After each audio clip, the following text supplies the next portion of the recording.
आज हम लोग का जो सब विषय दिया गया है कैल्केनियस पर या फिर हिल पेन, जो बहुत ज़्यादा एड़ी में दर्द होता है। तो उसको आयुर्वेद के हिसाब से कैसे समझे, क्या इलाज करें कि हमारा पेशेंट ठीक हो जाए, क्योंकि पेशेंट बहुत उम्मीद से हमारे पास आता है। तो एड़ी का दर्द जो रहता है वो हिल्स पेन, कैल्केनियम कैलकेलियर बोन का जो स्पर होता है, मतलब थोड़ा सा बोनी आउटग्रोथ रहता है या कैल्शियम डिपॉजिशन होता है, ऐसा कंडीशन रहता है, बन रहे होते थे।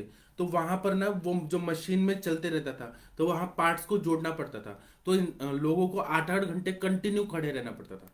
तो वैसे पेशेंट मेरे पास जब आते थे, या टेल्को कंपनी जो है, तो ये सारे कंपनी में जो काम करने वाले वर्कर्स हैं, जहां पर मशीन के पास खड़े ही रहना पड़ता है, तो उन लोगों को ये कैलकेनियल्स पर ऐसे पेशेंट मैंने अपने प्रैक्टिस में बहुत ज्यादा देखे हैं। तो ये हमारे पास जब पेशेंट आते हैं, तो इसको आयुर्वेद कैसे देखता है यह जानना बहुत जरूरी है। तो आयुर्वेद में वात कंटक, ऐसा एक वात व्याधि में, जब नानात्मज व्याधि हम लोग देखते हैं वात का, तो उसमें वात कंटक ऐसा इन्होंने उल्लेख किया है अपने चरक संहिता में। तो वात कंटक जो रहता है, कुछ लोग बोलते हैं कि खुडगत वात रहता है, मतलब वात रक्त जैसे संप्राप्ति हो जाती है, क्योंकि वायु और रक्त को दूषित करने वाले हेतुओं का सेवन होता है। रक्त की दुष्टि कर, जैसे बहुत ज्यादा हाई प्रोटीन डाइट का सेवन किया जा रहा है, सिगरेट स्मोकिंग किया जा रहा है, अल्कोहल का सेवन किया जा रहा है, नॉनवेज बहुत ज्यादा खाया जा रहा है, फिर उसके बाद में बहुत ज्यादा गरम मसाले खाए जा रहे हैं, तो उसकी वजह से यूरिक एसिड जो है वो बहुत ज्यादा बनने लगता है, और पायरुविक एसिड बहुत ज्यादा बनने लगता है। या फिर रक्त दुष्टिकर जो आहार विहार है, वो ज्यादा तेल मिर्ची मसाला उसका सेवन किया जा रहा है, तो इसकी वजह से वहां पे वातरक्त जैसे संप्राप्ति हो जाती है, और वहां पे ये कैल्किनेस पर ऐसा संप्राप्ति होती है। या फिर मतलब मैं 3-4 तरह का संप्राप्ति बता रहा हूँ, या तो वात कंटक हो जाएगा आयुर्वेद के हिसाब से, या फिर वहां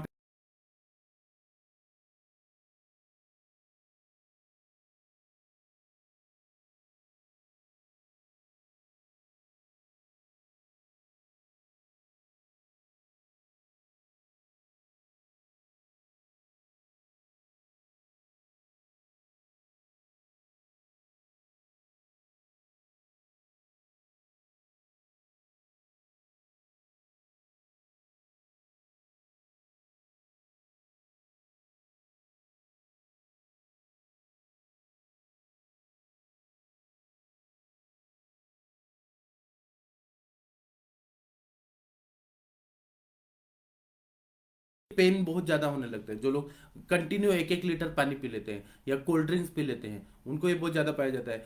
या फिर जो लोग ना ऐसे जगह पे चलते हैं जो इरेगुलर भूमि है, वहां पे चलते हैं, वहां उन लोगों को ये ज्यादा हो जाता है। या फिर कभी कभी पैरों का डिफॉर्मिटी होता है, उसके वजह से प्रेशर बहुत ज्यादा पड़ता है अपने वहां पे एड़ी में, हिल्स में बहुत ज्यादा होता है, उनको ये वात कंटक होता है। या फिर जो बहुत ज्यादा ऊंचे हिल की सैंडल पहनती हैं लड़कियां, उन लोगों को भी ये बहुत ज्यादा होने का चांसेस रह जाता है। जो एक्सेसिव स्ट्रेन पड़ता है हील्स में, मतलब वो ऐसे सैंडल पहना जाता है जो बहुत ज्यादा हाई हील का रहता है, और वो कंटिन्यू पहना जाता है, और खड़े रहने का भी काम रहता है, उनको ये हो जाता है।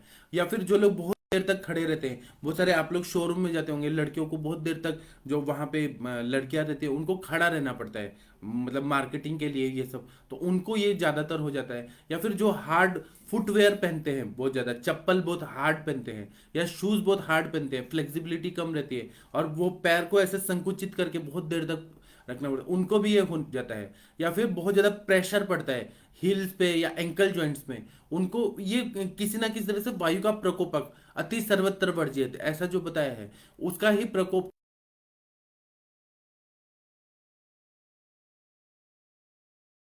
किया जाता है। मतलब खाने में घी कम रहता है, और वायु को प्रकोपित करने वाले, रक्त को प्रकोपित करने वाले आहार विहार का सेवन किया जाता है, तो ऐसे लोगों में ये वात कंटक या हिल पेन या कैल्केनियंस पर ऐसा देखने को आ जाता है। आयुर्वेद के हिसाब से अगर हम लोग देखेंगे, तो जो वायु का रुक्ष गुण मर जाता है बहुत ज्यादा, वायु का शीत गुण मर जाता है, और इसके वजह से बहुत ज्यादा पेन होने लगता है। और जो एड़ी के नीचे से दर्द होने हो सकता है, या साइड में हो सकता है, या फिर, और ऐसा लगता है कि कुछ ना कुछ तो चुभ रहा है बहुत ज्यादा।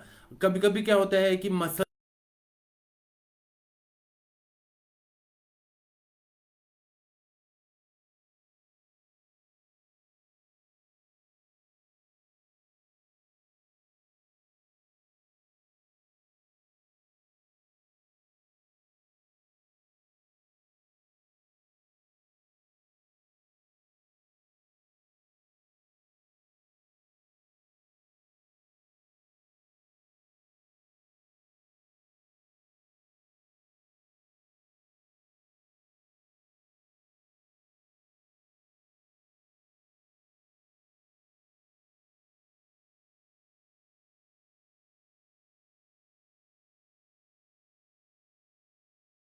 रनिंग करने लगे, थोड़ा चलने लगे, तो यह पेन बहुत ज़्यादा बढ़ जाता है। अब इसमें आयुर्वेदिक ट्रीटमेंट अगर हम लोग देखेंगे, तो हमें क्या करना है कि वायु बढ़ा हुआ है, वायु बढ़ा हुआ है और अस्थिगत वायु, अस्थि और संधिगत वायु बढ़ा हुआ है, विकृत रूप से हुआ है। तो हमें वहां पे पहले तो वायु की चिकित्सा करना पड़ेगा। तो वायु की चिकित्सा के लिए स्नेहन करना बहुत जरूरी है, ऑयल मसाज जरूरी है, स्वेदन करना बहुत जरूरी है, अग्निकर्म है। उसी तरह से यहाँ पर रक्त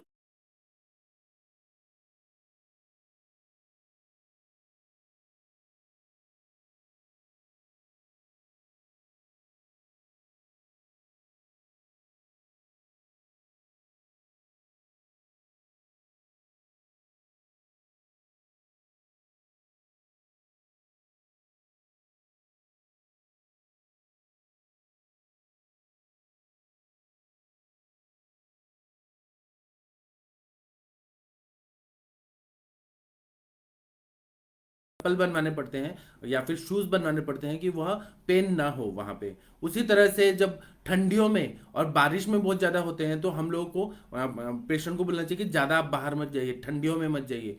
और उसी तरह से वहां पे काफ मसल्स का एक्सरसाइजेस, ये हमें बोलना चाहिए कि जितना एक्सरसाइज करेंगे उतना अच्छा फायदा होगा। फुट मसल्स के एक्सरसाइज करेंगे, वो बहुत अच्छा फायदा होता है। उसी तरह से हमें ऐसे कुशन, मतलब ऐसे चप्पल और शूज ऐसे देना चाहिए कि वहां पे प्रेशर ना पड़े, कैल्केनियस बोन के उधर प्रेशर नहीं पड़ेगा तो पेशेंट को अच्छा हो जाएगा। इसी तरह से स्वेदन करना, अग्निकर्म करना, ये बहुत अच्छा फायदा हो जाता है। इसी तरह से पेशेंट को हमें बोलना चाहिए कि सुबह सुबह उठ के कोई भी तेल है, महानारायण तेल है, कुट्टम चुक्की आदि तेल है, मुरीवणा तेल है, उसको कोष्ण करके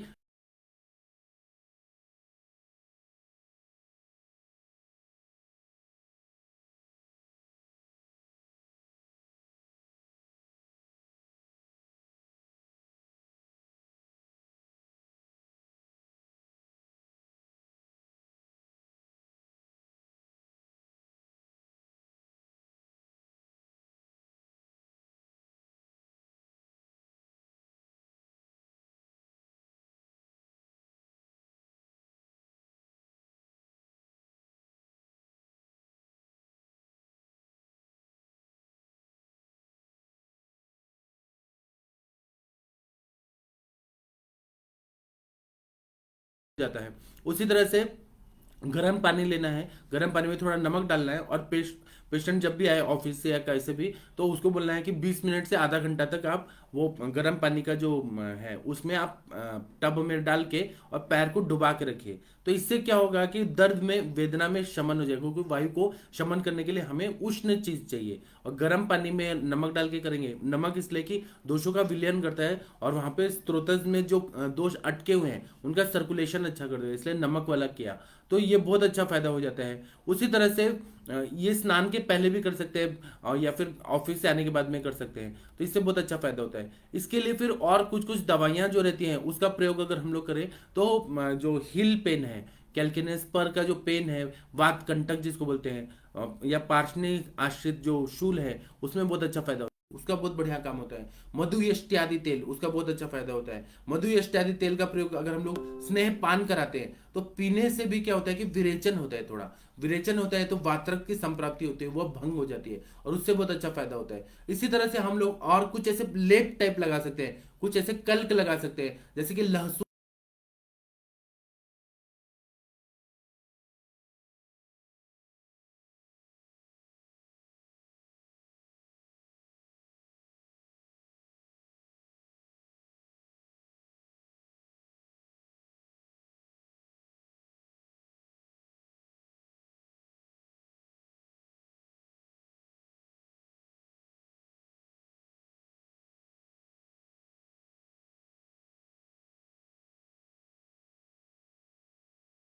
तो हमेशा बताता हूँ, इनका कल्क बनाना है, थोड़ा सा गर्म करना है, थोड़ा सा नमक डालना है, थोड़ा सा नींबू डालना है, और वहां पे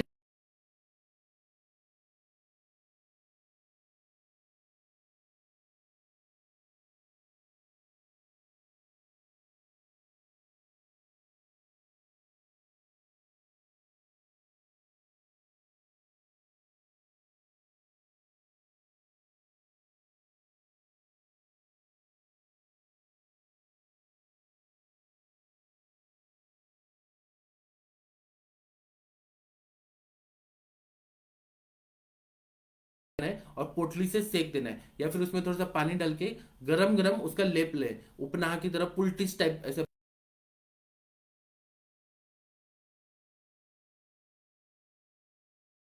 तो बहुत बढ़िया काम करता है। इसी तरह से अगर वहां पे, और ये सोचना है कि वहां पे कौन कौन से मर्म है, मर्म का भी अगर हम लोग देखते हैं तो गुल्फ मर्म है वहां पे कैलकिनियस पर के पास, तो वहां पे मर्म पीड़न करना।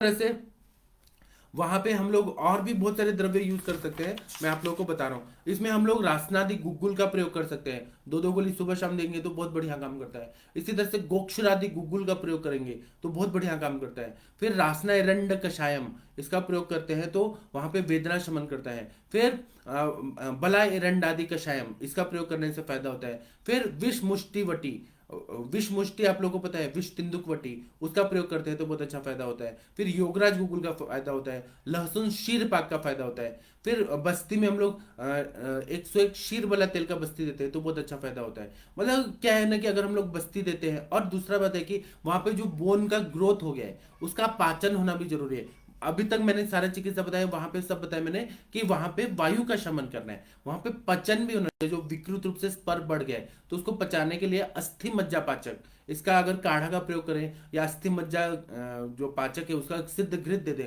तो बहुत बढ़िया फायदा करता है। तो इस तरह, और फिर खाने में हम लोगों को दाल बंद कर देना है, बहुत ज्यादा तेल मिर्ची मसाला बंद कर देना है, और ठंडा पानी का संपर्क उसमें ज्यादा ना हो। इस सब से जब हम लोग करते हैं तो वेदना बहुत शमन हो जाती है और पेशेंट को बहुत अच्छा फायदा हो जाता है।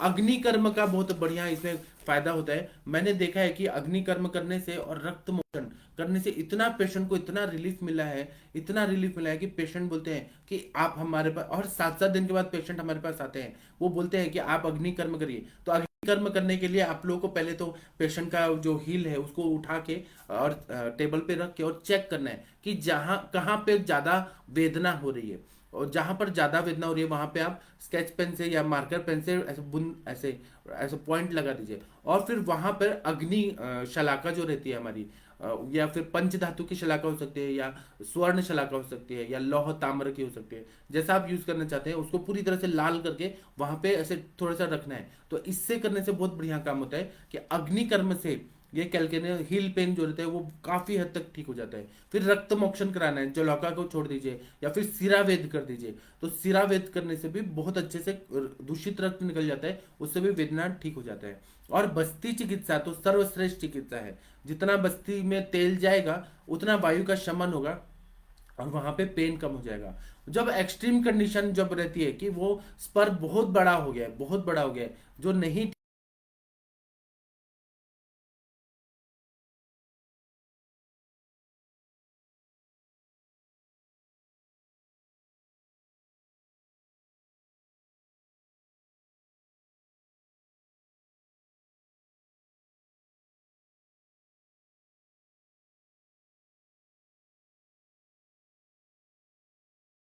भेजना है, जब मेडिसिन से ठीक नहीं हो रहा है तो बहुत अच्छा फायदा हो जाता है। तो इसीलिए आप लोग को मैंने अपना जो कैल्किनस पर या हिल पेन का बहुत सारा दवाई बताने का कोशिश किया। आप लोगों को कोई भी और डिफिकल्टी आ रही है तो आप लोग पूछ सकते हैं। आप लोग के पास ऐसे पेशेंट आते ही होंगे, कुछ अलग अलग आप लोग का भी अनुभव है, तो आप लोग पूछ सकते हैं, मैं उसका उत्तर देने का जरूर कोशिश करूंगा। अब मैं आप लोग के जो क्वेश्चन है उसका करना है, इसीलिए हम लोग को अग्नि कर्म करना है।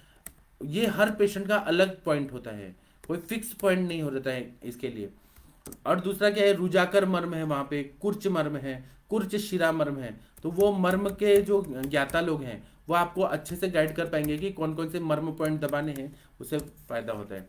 अभी देखिए फ्री इंटरेक्टिव सेशन का मैंने पासवर्ड और आईडी दे दिया है जूम का, तो आप लोग आइए और हम लोग संभाषण शुरू करेंगे। तो मुझे अभी इजाजत दीजिए, हम लोग फिर मिलेंगे 8:15 बजे। प्रणाम सभी लोगों को, नमस्ते।